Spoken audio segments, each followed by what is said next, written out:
kids, comics. Silver-haired Bronze Age babe here, yakking about her comic book collection, and today celebrating Women's History Month with a Your Wish is My Command episode. Magic Lasso did a video the other day where he had found this story called Dr. Pat. Which you can find in this issue of Lois Lane. This issue of Lois Lane is a particularly favorite one of mine. Not only do you have Dr. Pat, but you also have a Rose and Thorn story. And the main story, though, has one of my all-time favorite panels ever of Cal. What's happening to my eye? I mean, come on. How great or Bronze Age comics. But Magic Lasso asked if I had ever, if I had actually read Dr. Pat and what I thought of it. And I have read it, and so I'm going to tell you all what I think about it. Backstory, the first, and this helpfully here in the first page, it talks about the first Dr. Pat story originally appeared in Sensation Comics number 94 at the tail end of 1949. So you can imagine. And I found out through the internets that it's written by my favorite scribe of all scribes, Robert Kanigher. So for those of you familiar with his work, I don't think this will come as a huge surprise to you. What did surprise me is the art is by Carmine Infantino before he got his pen and inks going on Batman in the 60s.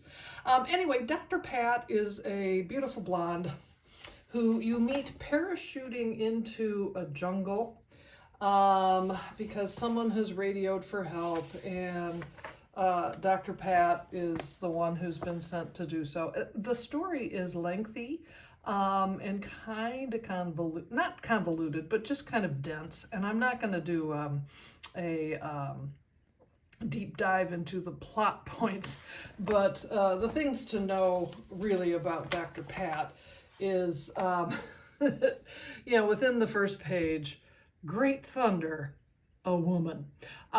So obviously in 1949, a beautiful doctor named Pat parachuting into the jungle is kind of odd. But she is nothing if not capable. I will, if you'll just hold the rope, I'll scale down this cliff, I'll put a tourniquet on the guy who's injured. Oh, and I will fend off a brutal eagle who's trying to eat us as we ascend.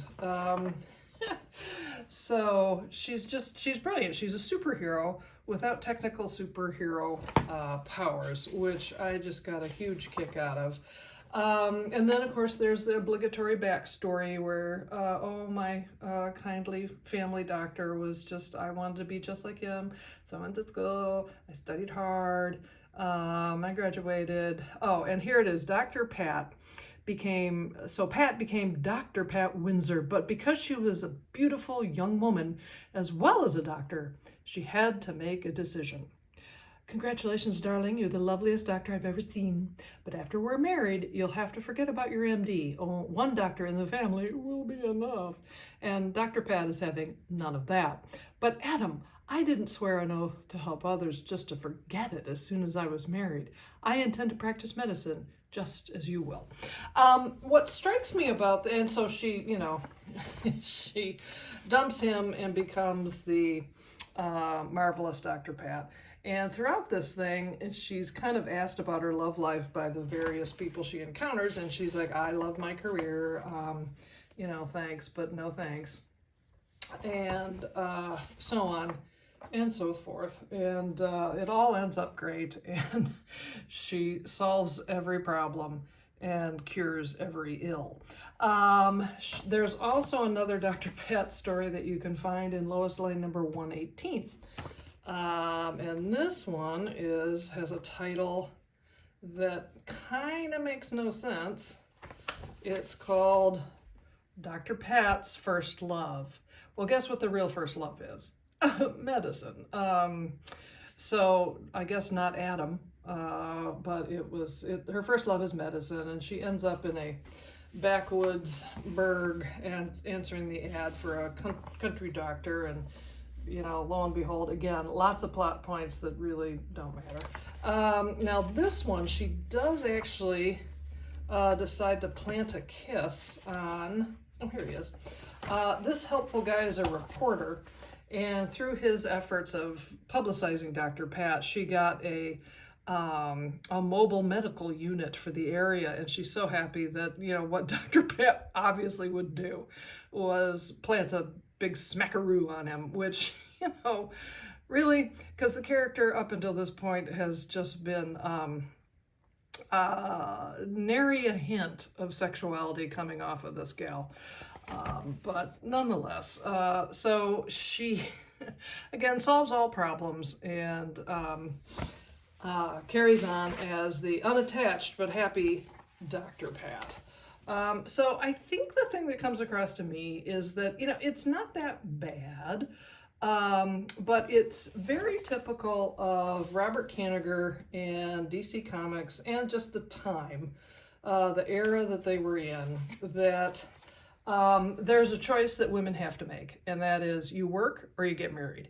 And if you pick the work part of it, we're going to portray you as if there's something a little off and wrong about you.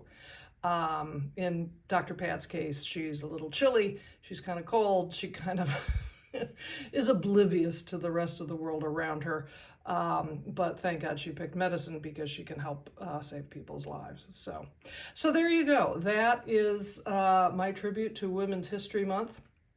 Thank you, Magic Lasso, for pointing me in this Dr. Pat direction.